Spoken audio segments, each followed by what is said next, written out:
If we say we are his, we must follow the example of Christ. 1 John 2:6. Hey, Winnie Dot Gang, welcome back to my channel. If you're a new subscriber, welcome.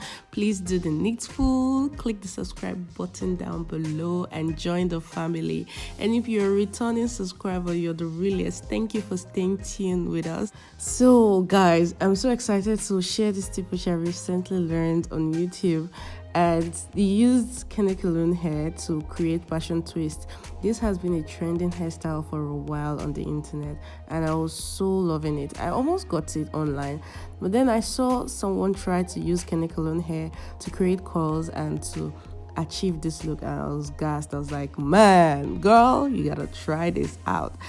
So I just allow you guys sit back and watch. You can see it's very self-explanatory, and I try to zoom in as much so that you guys can see step by step what I do.